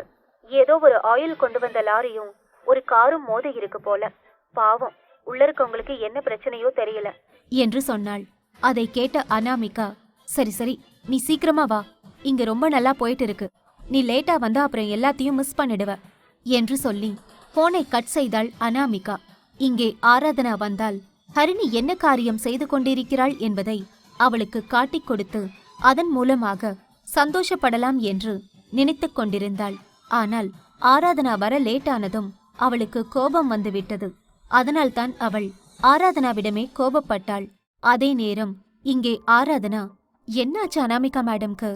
எதுக்கு என்கிட்ட கோபப்பட்டுட்டு இருக்காங்க என்று நினைத்தவள், அண்ணா அங்க சிச்சுவேஷன் எப்படி இருக்கு என்று கேட்க, அப்பொழுது அந்த டிரைவர், ஐயோ பாவமா, கண்டிப்பா உள்ள இருக்கவங்களுக்கு சரியா அடிபட்டிருக்கும். ஆயில் கொண்டு வந்த லாரி வேற மோதி இருக்கு. இன்னும் பெருசா பிரச்சனை வர வாய்ப்பு இருக்கு. நம்ம இதுக்கு மேல இங்க இருக்க வேண்டாம், போயிடலாம் என்றார். அதை கேட்ட ஆராதனா, எப்படி அண்ணா போக முடியும்? ஆம்புலன்ஸ்க்காவது கால் பண்ணலாம் என்று சொல்ல, நான் இங்க இருக்க மாட்டேமா, நீ வேணா இறங்கி போய் கால் பண்ணு. நீயே பாக்குறல்ல, யாருமே அந்த கார்ல இருக்கவங்கள காப்பாத்த போல. இதுதான் நிஜம். ஹெல்ப் பண்ண எல்லாம் வரமாட்டாங்க. அவங்களுக்கு அவங்க உயிர் தான் முக்கியம். நம்ம இங்கிருந்து போகலாம் என்று சொன்னார். அவரிடம் என்ன பேச என்றும் அவளுக்கு தெரியவில்லை. அப்பொழுதுதான் ஆராதனா அது யாருடைய கார் என்று பார்த்தாள். அந்த கார் அபியுடையது. அதை பார்த்ததும் அவளுக்கு பதட்டமாக, அண்ணா நீங்க காரை நிறுத்துங்க என்று சொல்லிவிட்டு அதுக்கு பணத்தை கொடுத்தனுப்பிவிட்டு உடனடியாக ஆம்புலன்ஸுக்கு கால் செய்துவிட்டு நேராக அந்த கார் அருகே சென்றாள். அந்த காரில் அபி அடிபட்டு ரத்தம் வழியே இருந்தான். அதை பார்த்த ஆராதனா, ஐயோ சார், உங்களுக்கு என்ன சார் ஆச்சு? ஏன் இப்படி அடிபட்டு இருக்கு? சார் உங்களுக்கு ஹெல்ப் பண்றேன், நீங்க வெளியே வாங்க என்று சொன்னாள். அதை கேட்ட அபி அவளை பார்த்தவன், ஆராதனா நீ என்ன பண்ற இங்க? சரி, நீ இப்ப என்ன பத்தி யோசிக்காத. உன்னோட அக்காவும் அந்த குழந்தையும் இங்கதான் இருக்காங்க. நீ முதல்ல அவங்கள காப்பாத்து என்று சொல்ல, அவளோ ஏன் அக்கா இங்க என்ன பண்றா என்று கேட்க, கேள்வி கேட்க நேரம் இல்ல, நான் சொல்றத மட்டும் பண்ணு என்றான் அபி.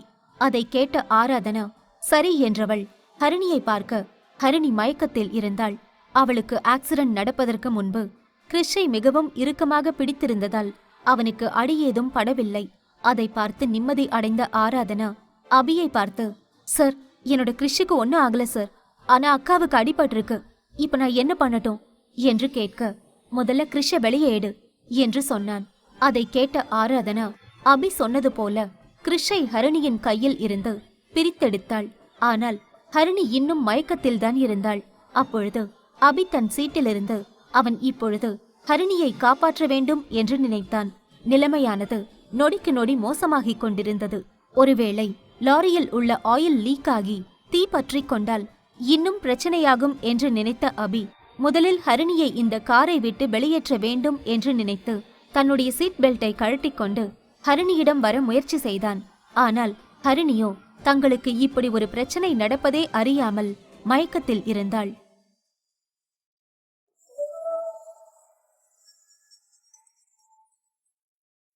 எபிசோட் 62. ஆராதனா கிறிஷை தூக்கியபடி அபியை பார்க்க, அபியோ அவளை அங்கிருந்து செல்ல சொன்னான். அப்பொழுது அங்கே வந்த போலீஸ் அப்படியே நிற்கும் ஆராதனாவை பார்த்து, ஹேமா, நீ என்னமா பண்ணிட்டு இருக்க? எதுக்கு இங்க நின்னுட்டு இருக்க என்று கேட்க, சார், அவங்கெல்லாம் பாவம் சார் என்று சொன்னாள் ஆராதனா. அதை கேட்டவர், அதெல்லாம் நாங்க பாத்துக்கிறோம், நீ முதல்ல கிளம்புமா, அந்த லாரியில இருந்து புகை வந்துட்டு இருக்கு, எது எப்ப வேணா வெடிக்கலாம், சின்ன பையனை வேற கையில வச்சுட்டு இருக்க, ஓடு நீ இங்கிருந்து முதல்ல என்று சொன்னார். அதை கேட்டதும் ஆராதனா அங்கே இருந்து ஓட ஆரம்பித்தாள். அபி ஹரிணியை வெளியே எடுக்க நினைத்தவன் முதலில் அந்த காரை விட்டு வெளியே வந்தான். அப்பொழுது அந்த டேங்கர் லாரி வெடிப்பது போல வந்தது.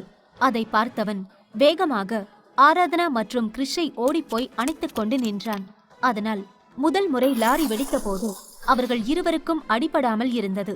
அப்போது அவன் ஆராதனாவை பார்த்து, ஆராதனா, நீ இவனை சேஃபான இடத்துக்கு கூட்டிட்டு போ, சரியா? நான் உன் அக்காவை பாத்துக்கிறேன் என்று சொன்னான். அதை கேட்ட ஆராதனா, சார், பாத்திருங்க சார், நான் வேணா இங்க இருக்கவா? நீங்க எப்படி சார் தனியா வருவீங்க என்று கேட்க, அதெல்லாம் நான் பாத்துக்கிறேன், நீ முதல்ல இங்கிருந்து போ என்று சொன்னான். அப்பொழுது சரியாக அங்கே வந்த போலீஸ் ஹரிணியை காப்பாற்றினார்கள். அபி மீண்டும் ஹரிணி அருகே வந்தான். ஹரிணியையும் அபியையும் அவர்கள் பார்த்து கொண்டிருக்க ஆராதனா சற்று தொலைவில் சென்றாள். அப்பொழுது மீண்டும் ஒரு முறை டேங்கர் லாரி வெடித்தது. அதிலிருந்து வந்த சத்தத்தை கேட்ட ஆராதனா தன்னுடைய அக்காவிற்கும் அபிக்கும் ஏதாவது ஆகிவிட்டதோ என்று திரும்பி பார்க்க, அந்த வெடிப்பிலிருந்து சிதறி வந்த ஒரு நெருப்பு அவளை நோக்கி வந்தது. அப்பொழுது ஆராதனாவிற்கு கிறிஷை பாதுகாக்க வேண்டும் என்ற எண்ணம் மட்டும்தான் இருந்தது. எனவே அவனை இறுக்கமாக அணைத்துக் கொண்டவள் திரும்பி உட்கார்ந்து கொண்டாள். இதனால் அவள் முதுகில் நெருப்பு பட்டது. அவளுடைய காலிலும் அந்த இரும்பு பொருளால் பயங்கரமாக அடிபட்டது.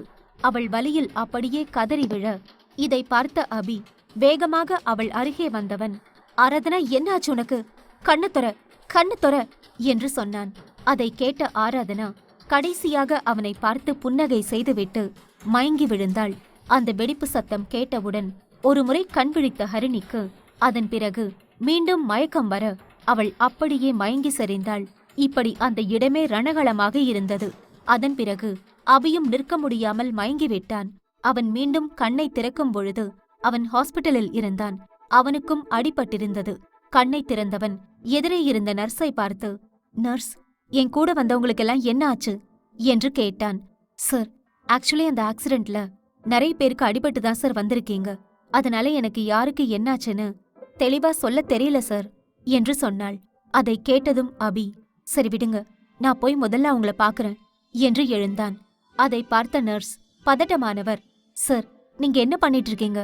ப்ளீஸ் எழுந்திருக்காதீங்க, உட்காருங்க சார், உங்களுக்கே ரொம்ப அடிபட்டிருக்கு, நீங்க இந்த நேரத்துல போறது சரியா இருக்காது சார் என்று சொன்னாள்.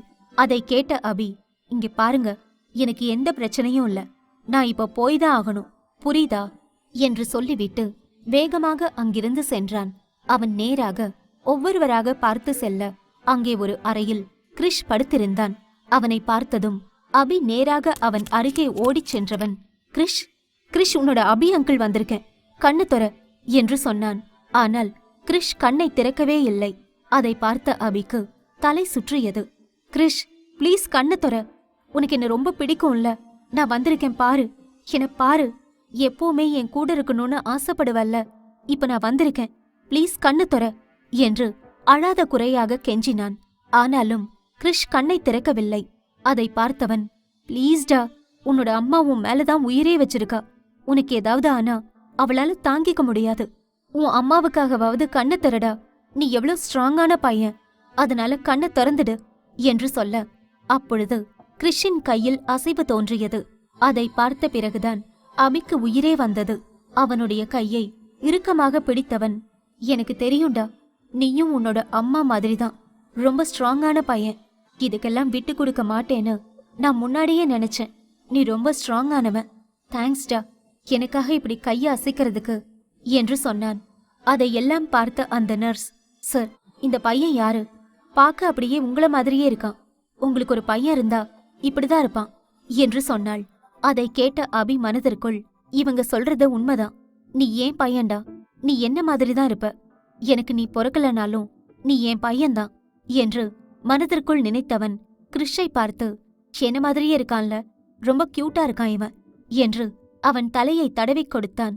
அதை பார்த்த அந்த நர்ஸ், டாக்டர், இப்படி இந்த பையன் மேல நீங்க அன்பை காட்டுறத பார்த்தா உங்களுக்கு ஒரு பையன் இருந்தா நீங்க ரொம்ப நல்லா பாத்துக்குவீங்கன்னு எங்களுக்கு புரியுது. உண்மையாவே நீங்க ஒரு நல்ல அப்பா என்று சொன்னாள். அதை கேட்ட அபி லேசாக புன்னகை செய்தவன், ஹரிணி இப்ப எங்க இருக்காங்க? அவ இப்ப ஓகேவா என்று கேட்டான். அதை கேட்ட அந்த நர்ஸ், அவங்க டீடைல்ஸ் எல்லாம் ஏற்கனவே கண்டுபிடிச்சிட்டேன். அவங்களுக்கு சின்ன சின்ன அடிபட்டிருக்கு சார். அவங்க அன்கான்ஷியஸா இருக்காங்க. ஆனா அவங்க ஓகே ஆயிடுவாங்க சார் என்று சொன்னாள். அதை கேட்டவன், சரி, நீங்க அவங்களுக்கு எல்லா மருந்து மாத்திரையும் கொடுக்காதீங்க. அவங்க பிரெக்னெண்டா இருக்கலான்னு எங்களுக்கு ஒரு டவுட் இருக்கு. அதனால கேர்ஃபுல்லா மெடிசன் கொடுக்க சொல்லுங்க என்று சொன்னான். அதை கேட்ட நர்ஸ் சரி என்று தலையசைக்க, அப்பொழுதுதான் அவனுக்கு ஆராதனாவின் ஞாபகம் வந்தது. ஆமா, ஆராதனான்னு ஒரு பொண்ணு இருந்தாங்களே, அவங்களுக்கு என்னாச்சு என்று கேட்டான். அதை கேட்டதும் நர்ஸ் சற்று தயங்கியவர், சார், ஆக்சுவலி அடிபட்டு வந்ததிலேயே அவங்க நிலைமை மட்டும்தான் சார் ரொம்ப மோசமா இருக்கு என்று சொன்னார். அதை கேட்டதும் மிகவும் அதிர்ச்சியான அபி, என்னாச்சு என்று கேட்டான். சார், ஆராதனாவோட 2 காலெலும்பும் உடைஞ்சிடுச்சு. அதோட நெருப்பு பட்டதால அவங்களோட பாதி உடம்பு எரிஞ்சு போச்சு சார். அவங்க இப்போ கோமால இருக்காங்க என்றார். இதை கேட்டதும் அபிக்கு ஒன்றுமே புரியவில்லை. அவனுக்கு கடைசியாக ஆராதனா மேல் நெருப்பு விழுந்ததுதான் ஞாபகம் இருந்தது. அவனுக்கு பெரிதாக ஆராதனாவை பிடிக்கவில்லை என்றாலும் எப்பொழுதும் எதை பற்றியும் கவலைப்படாமல் கியூட்டாக சுற்றி கொண்டிருந்த ஒரு பெண்ணுக்கு இப்படி ஒரு நிலைமை வந்ததை அவனால் தாங்கிக் கொள்ளவே முடியவில்லை. சாதாரண வலியை கூட தாங்கிக் கொள்ளாதவள் போல இருந்தாள். ஆனால் இப்பொழுது அவளுக்கு நெருப்பு காயம் ஏற்பட்டது, அதுவும் பாதி உடல் எரிந்து போய்விட்டது என்பதை அபியால் ஏற்றுக்கொள்ளவே முடியவில்லை. அவன் நேராக ஐசியூவுக்கு சென்றான். அங்கே விஸ்வா நின்று கொண்டிருந்தான். திடீரென அபியை பார்த்ததும், அபி, நீ இங்க என்ன பண்ற என்று கேட்டான். உடனே அபி, எனக்கு ஒன்றும் பிரச்சனை இல்ல, நான் நல்லாதான் இருக்கேன் என்றவன் நேராக அங்கே இருந்த டாக்டர் பிரசாத்தை பார்த்து, டாக்டர், நான் உங்களை தான் பார்க்க வந்தேன். எனக்கு தெரியும் ஆராதனாவுக்கு உடம்புல தீக்காயம் பட்டிருக்கு. நீங்க இந்த மாதிரி கேஸ்ல எல்லாம் ரொம்ப நல்லா வேலை பார்ப்பீங்கல்ல.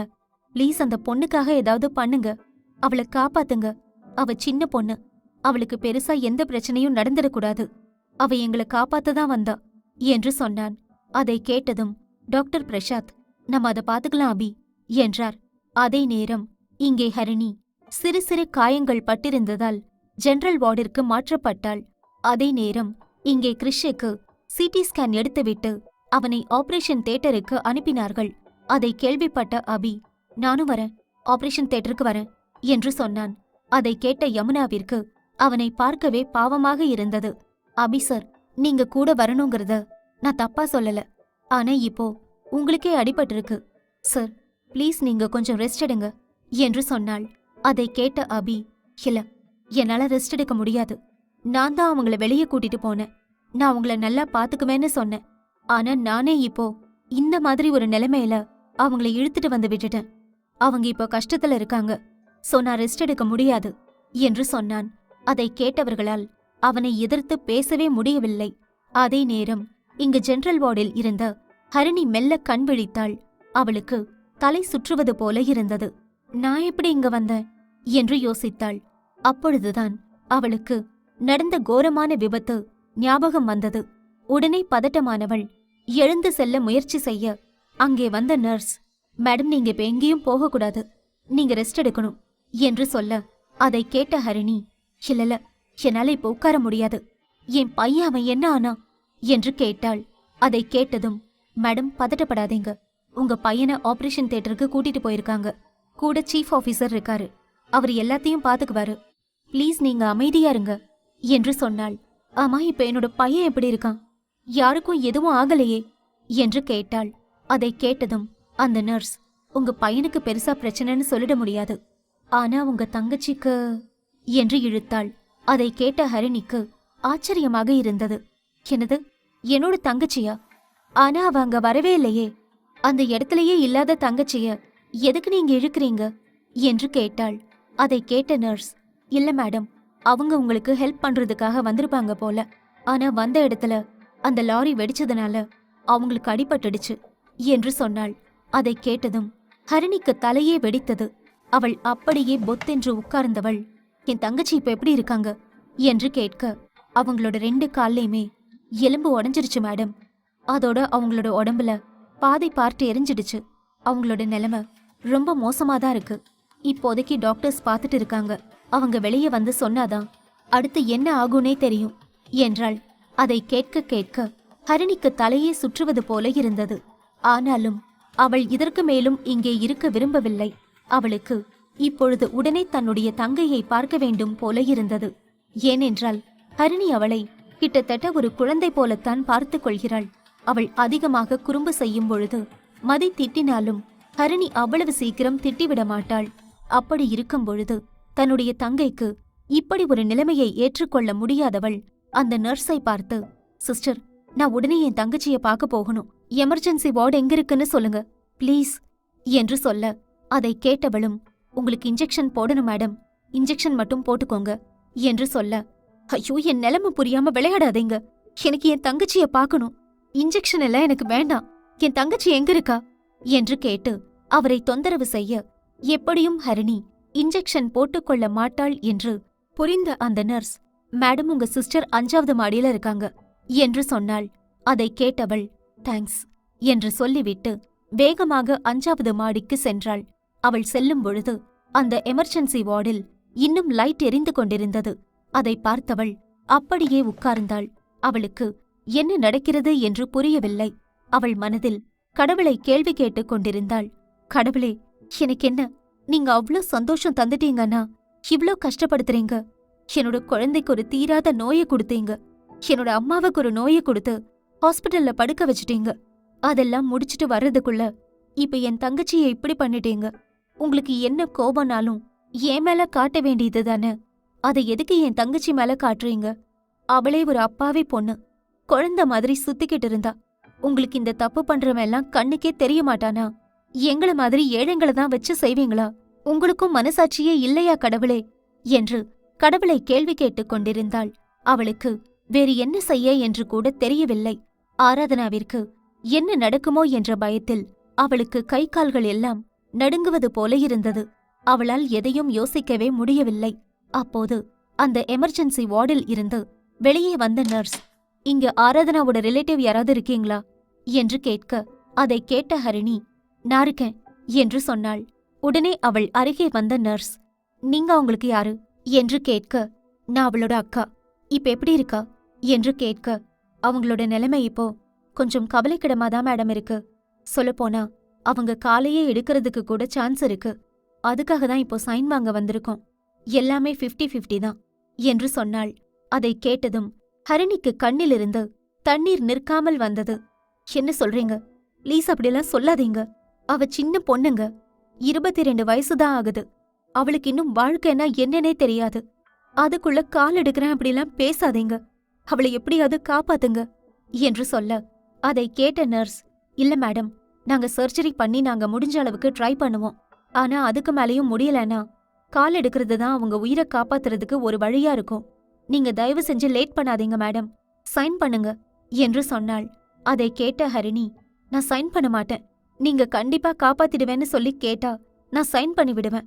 கால் எடுக்கிறேன்னு சொன்னா நான் எப்படி சைன் பண்ணுவேன் என்று கேட்டாள். அதை கேட்ட நர்ஸ், மேடம், நீங்க தாமதிக்கிற ஒவ்வொரு நொடியும் உங்க தங்கச்சியோட உயிருக்கு ரொம்பவே ஆபத்து.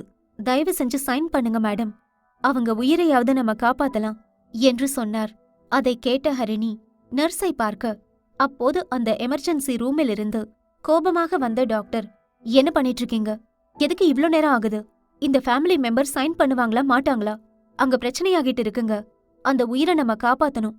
கொஞ்சம் லேட் ஆனாலும் அந்த பொண்ணு செத்து போயிடுவா என்று சொன்னார்.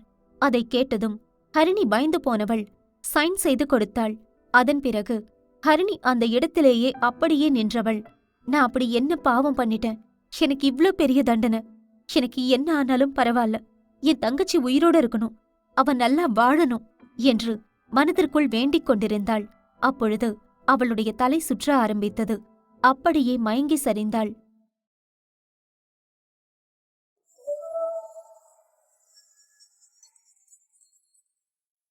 எபிசோட் 63.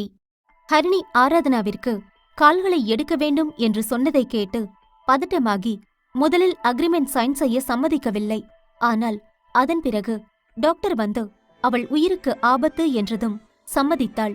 அவளுக்கு தன்னை சுற்றி நடப்பதையெல்லாம் நினைத்து பதட்டமாக அந்த பதட்டத்திலேயே அவள் மயக்கம் போட்டு விழுந்துவிட்டாள். அவள் மீண்டும் கண்விழித்து பார்க்கும்போது அவள் ஒரு அறையில் இருந்தாள்.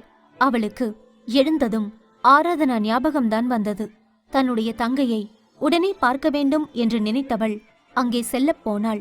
ஆனால் அவளுக்கு ஆராதனா இப்போது எப்படி இருப்பாளோ என்ற பயம் வந்தது. தனக்கு அவ்வளவு கஷ்டம் வந்த போதும் ஆராதனாவை வேதனைப்படுத்தாத ஹரிணிக்கு இப்போது அவளை வலியின் உச்சியில் பார்க்க தைரியமில்லை. அதே நேரம் இப்போது தன்னுடைய அம்மா வந்து ஆராதனாவுக்கு என்ன ஆனது என்று கேட்டால் என்ன சொல்ல என்றும் அவளுக்கு தெரியவில்லை. மொத்தத்தில் அவளுக்கு பைத்தியமே பிடிப்பது போல இருந்தது. அதே நேரம் இங்கே கிறிஸ்டின் ஆபரேஷனுக்கான ஏற்பாடு நடந்து கொண்டிருந்தது. அப்போது அபி அங்கே இருந்த அனைவருக்கும் ஆபரேஷன் தவறில்லாமல் எப்படி நடக்க வேண்டும் என்று இன்ஸ்ட்ரக்ஷன் கொடுத்து கொண்டிருந்தான். அவனுக்கு கிறிஷிற்கு எதுவும் ஆகிவிடக் கூடாது என்று தோன்றியது. அதை கவனித்த விஸ்வா, ஹே அபி, என்னாச்சு உனக்கு? நீ எவ்வளோ பெரிய பெரிய ஆபரேஷன் எல்லாம் ரொம்ப அசால்ட்டா பண்ணியிருக்க. அதை கம்பேர் பண்றப்போ இது ஒரு சின்ன ஆபரேஷன், இதுக்கு ஏன் நீ இவ்ளோ யோசிக்கிற என்று கேட்டான். அதை கேட்ட அபி, இப்ப நீ வாயை மூடிட்டு வேலையை மட்டும் பாரு, என்னை டிஸ்டர்ப் பண்ணாத என்று சொன்னான். அவன் குரலில் பதட்டம் அப்பட்டமாக தெரிந்தது. அதை பார்த்த விஸ்வா, நீ இப்படியெல்லாம் பண்றத பார்த்தா இந்த பையன் என்னவோ உனக்கு பிறந்த பையன் மாதிரி இருக்கு என்று சொன்னான் விஸ்வா. அதை கேட்ட யமுனா, அட என்ன விஸ்வா சார் நீங்க, இந்த குட்டி பையன் எப்படியும் ஹரிணி மேடமோட பையன் தானே, அப்படி பார்த்தா இவன் நம்ம சாருக்கும் பையன்தான், அதான் நம்ம சார் இவ்ளோ பதட்டப்படுறாரு என்று சொன்னாள். இவர்கள் பேசுவதையெல்லாம் அபி பெரிதாக கண்டு கொள்ளவில்லை. அவன் அமைதியாக மானிட்டரை பார்த்து கொண்டிருந்தான்.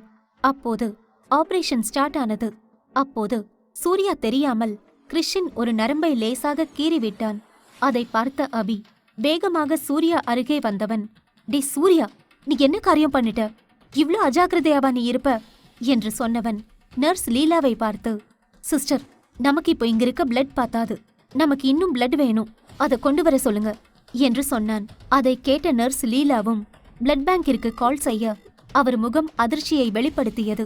அவள் வேகமாக அபியிடம் வந்து, சார், ஒரு பேட் நியூஸ், நமக்கு இப்போ ஏபி நெகட்டிவ் பிளட் இல்லை சார், நம்ம கிட்ட இருந்ததை வச்சு மேனேஜ் பண்ணோம், இப்ப நான் வேற ஹாஸ்பிட்டல்ல கேட்டு பார்க்கவா என்று கேட்டாள். அதை கேட்ட விஸ்வா, அட கடவுளே, இது ரொம்ப ரேரான பிளட் குரூப் ஆச்சே, இப்ப என்ன பண்றது என்று சொல்ல, அதை கேட்ட அபி, ஏபி நெகட்டிவ் தானே, எனக்கும் அதே பிளட் தான், என்கிட்ட இருந்து எடுத்துக்கோங்க, அதே மாதிரி மற்ற ஹாஸ்பிட்டல்லையும் கேளுங்க, ஸ்பீட் பண்ணுங்க ப்ராசஸர் என்று சொன்னான். அதை கேட்ட லீலா, டாக்டர், ஆனா உங்களுக்கே அடிபட்டு பிளட் லாஸ் ஆயிருக்கு, இப்போ உங்களுக்கு பிளட் எடுத்தா இன்னும் கஷ்டம் ஆயிடாதா என்று கேட்டார். அதை கேட்ட அபி, எனக்கு ஒரு பிரச்சனையும் இல்லை, நான் நல்லாதான் இருக்கேன், நான் சொன்னதை மட்டும் பண்ணுங்க என்று சொன்னான். அவன் அப்படி சொன்னதை கேட்ட லீலா சரி என்று சொன்னார். அதே நேரம் விஸ்வாவுக்கும் சூர்யாவுக்கும் அபி நடந்து கொள்வது வித்தியாசமாக இருந்தாலும் அவன் தன்னுடைய மனதை அவ்வளவு எளிதில் மாற்றிக்கொள்ள மாட்டான் என்று புரிந்தவர்கள் அவனை மேலும் கட்டாயப்படுத்தாமல் தங்களுடைய வேலையை பார்த்தார்கள். அபி சென்று பிளட் கொடுத்துவிட்டு மீண்டும் வந்தான். அவனை சூர்யா மற்றும் விஸ்வா பார்க்க, என்ன எதுக்கு பார்க்கறீங்க, வேலையை பாருங்க என்று சொன்னான்.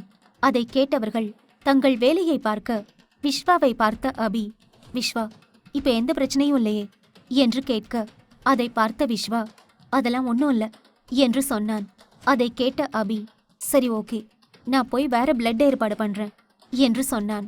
அதை கேட்ட விஸ்வா, ஹே அதெல்லாம் வேண்டாம், ஆக்சுவலி இந்த பையனுக்கு இப்போ ஒன்றும் பெரிய பிரச்சனை இல்லை, அதோட பிளட் நமக்கு தேவையானது இருக்கு, அதனால நீ போக வேண்டாம் என்று சொல்ல, அதை கேட்ட அபி, சரி அப்ப நீங்க இந்த ஆபரேஷனை நல்லபடியா முடியுங்க, நான் வரேன் என்று சொல்லிவிட்டு அந்த இடத்தை விட்டு சென்றான். அவன் நேராக தன்னுடைய கேபினுக்கு சென்றான். அவன் ஹரிணியை அழைக்க, ஹரிணி போனை அட்டென்ட் செய்தவள் ஹலோ என்று சொன்னாள்.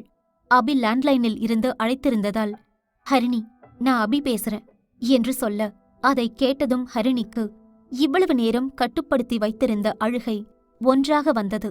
அவள் தன்னுடைய வேதனையை தாங்கிக் கொள்ள முடியாமல் அபி என்று சொல்லி அழ ஆரம்பித்தாள்.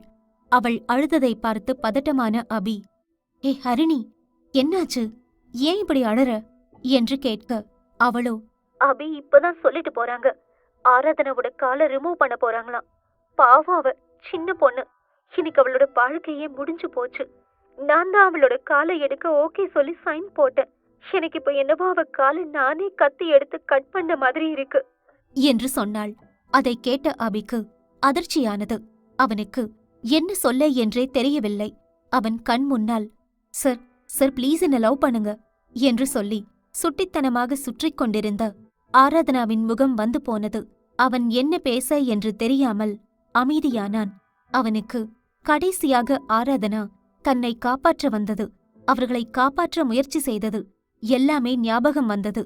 அவன் அமைதியாக இருக்க, ஹரிணி அவன் அமைதியை பார்த்தவள், அபி திடீர்னு ஆராதனா என்கிட்ட வந்து, அக்கா ஏன் என் காலை எடுக்க விட்டேன்னு கேட்டா, நான் என்ன பண்ணுவேன் என்று கேட்டாள். அவள் அப்படி சொல்லும் போதே அபிக்கும் கஷ்டமாக இருந்தது. ஆனால் அபி அவளை இந்த இடத்தில் இப்படியே விட்டால் இன்னும் கஷ்டப்படுவாள் என்று புரிந்து கொண்டவன், ஹரிணி ப்ளீஸ், நடந்த விஷயத்துல நீ உன்னையே தப்பு சொல்லிக்காத, இதுல உன் தப்பு எதுவுமே இல்ல என்று சொன்னான். ஆனால் ஹரிணியால் அதை ஏற்றுக்கொள்ள முடியவில்லை. அவள் தொடர்ந்து அழுது கொண்டே இருந்தாள். அபியால் அவள் அழுவதை கேட்க முடியவில்லை. எனவே, ஹரிணி ப்ளீஸ், நீ இப்போ நடந்ததுக்கு உன்னை ப்ளேம் பண்றத நிறுத்து, இதெல்லாம் உன் தப்பில்ல, நீ போய் அவங்க கிட்ட காலை ரிமூவ் பண்ண சொல்லி இருக்க மாட்ட, அவங்க தான் ஆராதனா உயிரை காப்பாத்த அப்படி சொல்லி இருப்பாங்க, சோ நீ அவளை காப்பாத்தி இருக்க என்று சொன்னான். அவன் கொஞ்ச நேரம் ஹரிணியை சமாதானம் செய்த பிறகுதான் அவளுக்கும் நிம்மதியாக இருந்தது. ஹரிணி அப்படியே அமைதியாக இருக்க, அப்போது அவளுக்கு கிருஷ் நினைவு வந்தது. அபி கிருஷ் எப்படி இருக்கான், அவனுக்கு ஒண்ணும் இல்லையே என்று கேட்டாள். அவள் அப்படி கேட்டதும், நம்ம கிருஷுக்கு சின்ன ஆபரேஷன் தான் நடக்குது, அவன் இப்ப நல்லா இருக்கான் என்று சொன்னான். ஓகே, நீ அவனை பாத்துக்கோ என்று சொன்னாள். அவள் அப்படி சொன்னதை கேட்ட அபி, அதெல்லாம் நான் அவனை பாத்துக்குவேன், நீ எதுவும் கவலைப்படாத, நான் இந்த ஆபரேஷன் முடிஞ்சதும் உன்னை வந்து பாக்குறேன் என்று சொன்னான். அவன் அப்படி சொன்னதை கேட்ட ஹரிணியும் சரி என்று சொல்ல, அப்போது அங்கே வந்தார் நர்ஸ் லீலா. சார், ஒரு முக்கியமான விஷயம் என்று சொன்னாள். அதை கேட்ட அபி, ஹரிணி நான் உன்னை அப்புறமா கூப்பிடுறேன் என்று சொன்னவன் போனை கட் செய்துவிட்டு நர்ஸ் லீலாவை பார்த்து, லீலா என்னாச்சு, ஏன் நீ இந்த மாதிரி பதட்டமா வர்ற என்று கேட்டான். அவன் அப்படி கேட்டதும், அது வந்து சார் என்று ஆரம்பிக்க, அபி ஆபரேஷன் தியேட்டரை நோக்கி நடந்தவன், கிருஷிக்கு ஏதாவது பிரச்சனையா என்று கேட்டான். அதை கேட்ட நர்ஸ் லீலா, அதெல்லாம் ஒரு பிரச்சனையும் இல்ல சார் என்று சொல்ல, அப்ப எதுக்கு இவ்ளோ பதட்டமா இருக்கீங்க என்று கேட்டவன் ஆபரேஷன் தியேட்டர் உள்ளே நுழைய, அப்போது லீலா, அது வந்து உங்க பிளட் டைப்பும் கிறிஷோட பிளட் டைப்பும் மேட்ச் ஆகிடுச்சு, வந்த ரிப்போர்ட்ஸ் படி நீங்க தான் அவனோட அப்பா என்று சொன்னாள். அதை கேட்ட அபி ஷாக் ஆனான். என்ன சொல்றீங்க என்று கேட்க, எஸ் சார், ரிப்போர்ட் அப்படிதான் இருக்கு என்று சொல்ல, அதை கேட்ட அபி ஷாக் ஆனவன் அப்படியே நிற்க, சூர்யா, யமுனா மற்றும் விஸ்வா மூவரும் அதிர்ச்சியானார்கள். அவர்கள் சிலை போல நிற்பதை பார்த்த அபி, என்ன பார்த்துட்டு இருக்கீங்க, ஒழுங்கா என் பையனுக்கு ட்ரீட்மெண்ட் கொடுங்க, இல்லனா எல்லாரையும் தொலைச்சிடுவேன் என்று சொன்னான். அவன் என்னதான் மற்றவர்களுக்கு தெளிவாக சொன்னாலும் அவனுக்கு கிருஷ் தன்னுடைய மகன் என்று அறிந்த பிறகு சற்று அதிர்ச்சியாகத்தான் இருந்தது. அவன் லீலாவை பார்த்து, சிஸ்டர், வேற பிளட் கேட்டிருந்தமே, அதை அரேஞ்ச் பண்ணுங்க, ஏன் பிளட் இந்த ஆபரேஷனுக்கு யூஸ் பண்ண வேண்டாம் என்று சொன்னான். அதை கேட்ட நர்ஸ் லீலாவும் பிளட் வாங்க செல்ல அபி அமைதியாக இருந்தான். அவனுக்கு கிருஷை நினைத்து ஆச்சரியமாக இருந்தது. இதைத்தான் ஹரிணி சொல்ல நினைத்தாளோ என்று கூட அவனுக்கு குழப்பமாக இருந்தது. கிட்டத்தட்ட 2 மணி நேரம் கழித்து ஆபரேஷன் நல்லபடியாக முடிய அப்போதுதான் சற்று நிம்மதி அடைந்த அபி நிம்மதி பெருமூச்சு விட்டவன் அதன் பிறகு நேராக ஹரிணியை பார்க்க செல்ல அவனை பின்தொடர்ந்து யமுனா, சூர்யா மற்றும் விஸ்வா சென்றார்கள். ஹரிணி அபியை பார்த்தவள், அபி, இப்ப கிறிஷ் எப்படி இருக்கான்? அவனுக்கு எந்த பிரச்சனையும் இல்லையே என்று கேட்க, அதை கேட்ட அபி எதுவும் பேசாமல் அவளை இறுக்கமாக அணைத்துக் கொண்டான். அவனுடைய இந்த திடீர் செயலில் அதிர்ச்சியான ஹரிணி, ஏ அபி, என்னாச்சு? நீ ஏன் இப்படி பண்ற? என்னை விட்டு தள்ளிப்போ என்று சொல்ல, அபி அவளை பார்த்தவன் மீண்டும் அவள் நெற்றியில் முத்தம் கொடுக்க, அதை பார்த்த யமுனா, இவங்க ஏதாவது பேசுவாங்கன்னு நினைச்சு வந்தா இங்க நடக்கிறதே வேறையா இருக்கே என்று நினைத்தவள் கண்ணை மூட, அப்போது ஹரிணி, என் பையனுக்கு என்னாச்சு என்று கேட்க, அதை கேட்ட யமுனா, மேடம், ஒரு பிரச்சனையும் இல்ல, கிறிஷ் இப்போ நல்லா இருக்கான் என்று சொன்னாள். அதை கேட்ட ஹரிணி அபியை பார்க்க, ஆஹா, அபி சார் இவங்களை பார்க்கறத பார்த்தா இவங்களுக்குள்ள ரொமான்ஸ் எல்லாம் நடக்கும் போல, நம்ம பேசாம இங்கிருந்து போயிடுவோம் என்று நினைத்தவள் சூர்யா மற்றும் விஸ்வாவை அழைத்துக் கொண்டு அங்கிருந்து சென்றாள். அப்போது ஹரிணி, அபி, என் பையன் எப்படி இருக்கான் என்று கேட்க, பையன் இப்போ நல்லா இருக்கான் ஹரிணி, ஆனா அதுக்கு முன்னாடி நீ எனக்கு ஒரு விஷயத்த பத்தி சொல்லு என்று ஆரம்பித்தான். அதை கேட்ட ஹரிணி, என்ன விஷயத்த நான் உன்கிட்ட சொல்லணும்னு நினைக்கிறேன், எனக்கு எதுவும் புரியல என்று சொன்னாள். அதை கேட்டவன், ஓஹோ, உனக்கு புரியலையா என்று சொன்னவன் தன்னுடைய கோட்டை கழட்டி விசிறி அடித்துவிட்டு, ஹரிணி, நான் உனக்கு கடைசியா ஒரு சான்ஸ் தரேன், என்கிட்ட ஏதாவது சொல்லணும்னா சொல்லிடு என்று கேட்க, அபி, நான் உன்கிட்ட என்ன சொல்லணும், எனக்கு எதுவும் புரியல என்றாள். அதை கேட்டவன், ஆமா, பாவம், உனக்கு எதுவும் புரியாது. ஓகே, நான் தெளிவா கேக்குறேன், இத்தனை வருஷமா நம்ம பிரேக்கப் பண்ண பிறகு நீ என்கிட்ட ஏதாவது மறைச்சியா என்று கேட்டான். அவன் அப்படி கேட்டதும் ஹரிணி அதிர்ச்சியானாள். அவளுக்கு என்ன சொல்ல என்றே தெரியவில்லை. அபி அவளை முறைத்துக் கொண்டிருக்க, ஹரிணி, அபி, இத பத்தி அப்புறமா பேசலாம் என்று சொன்னாள். அதில் இன்னும் கடுப்பானவன், என்னது, இன்னும் அப்புறமா பேசலாமா? ஹரிணி, என்ன நினைச்சுக்கிட்டு இருக்க? நீ இத பத்தி என்கிட்ட இத்தனை வருஷமா மறைச்சிருக்க, ஒழுங்கா என்கிட்ட இப்ப இத பத்தி பேசு என்று சொல்ல, அபி, ப்ளீஸ், நீ முதல்ல என்ன கிறிஷ பார்க்க விடு, அவனை பார்த்த பிறகு நான் இதெல்லாம் பேசுறேன், என்னோட நிலைமையை கொஞ்சம் அண்டர்ஸ்டாண்ட் பண்ணு என்று சொன்னாள். அதை கேட்டதும் அபியால் அவளை கஷ்டப்படுத்த முடியவில்லை. எனவே அவன் ஹரிணியை கிறிஷ் இருக்கும் இடத்திற்கு அழைத்து சென்றான். கிறிஷை பார்த்த ஹரிணிக்கு மிகவும் கஷ்டமாக இருந்தது. சாரிடா, உன்னையும் நான் சேர்த்து கஷ்டப்படுத்திட்டேன், நீ கவலைப்படாத, நீ நெக்ஸ்ட் டைம் கண்ணு முழிக்கிறப்போ கண்டிப்பா உன்கிட்ட உன்னோட அம்மா மட்டும் இருக்க மாட்டேன், உன்னோட அப்பாவும் இருப்பாரு, அதனால நீ கவலைப்படாத என்று சொன்னாள். அதை கேட்டதும் அபிக்கு அவள் சொல்லாமலேயே சில விஷயங்கள் புரிந்தது. கொஞ்ச நேரம் அபியுடன் இருந்த ஹரிணி அதன் பிறகு அபியை பார்க்க, அபி ஹரிணியை முறைத்தவன், சரி, அதான் உன் பையனை பார்த்துட்டல்ல, நீ கிளம்பி என் கூட வா என்று சொல்லி அவளை தனியாக இருந்த ஒரு அறைக்கு அழைத்து சென்றான். அபி இப்படி செய்வதை பார்த்த ஹரிணி, அபி, உனக்கு இதெல்லாம் பேசுறதுக்கு இதுதான் நேரமா? அங்க என்னோட தங்கச்சி ஆபரேஷன் தியேட்டர்ல இருக்கா, நான் அவளதான் முதல்ல போய் பார்க்கணும், ப்ளீஸ் நீ என்னை இங்கிருந்து போக விடு என்று சொன்னாள். அதை கேட்டு இன்னும் கோபம் கொண்ட அபி, இங்க பாரு, ஆராதனாவுக்கு ஆபரேஷன் நடந்துட்டு இருக்கு, அது ஒன்னும் சின்ன ஆபரேஷன் இல்ல, அது நடந்து முடிய கிட்டத்தட்ட 10 மணி நேரமாவது ஆகும், இப்ப நீ போனாலும் உன்னை வெளியே தான் உட்கார வைப்பாங்க, அதனால நீ அங்க போக வேண்டாம் ஹரிணி, அதுக்கு பதிலா நீ இங்கிருந்து நான் கேக்குற கேள்விக்கு மட்டும் பதில் சொல்லு, ஏன்னா எனக்கு நிறைய விஷயங்கள் தெரிஞ்சாகணும். கிறிஷ் எனக்கு பிறந்த பையன் தானே, உனக்கு இந்த விஷயம் தெரியும்ல, அப்புறம் ஏன் நீ என்கிட்ட இருந்து இத்தனை வருஷமா மறைச்ச? எவ்வளவு பெரிய தப்பு பண்ணிருக்க தெரியுமா?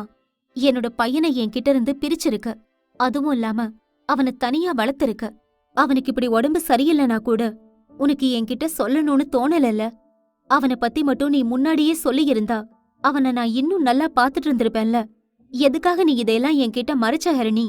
அப்படி நான் என்ன தப்பு பண்ணிட்டேன்னு நீ எனக்கு இவ்ளோ பெரிய தண்டனையை கொடுத்த என்று கேட்டான். அவன் அப்படி கேட்கும் பொழுது அவனுடைய குரலில் அவ்வளவு வலி தெரிந்தது. அதை உணர்ந்த ஹரிணிக்கு மிகவும் கஷ்டமாக இருந்தது.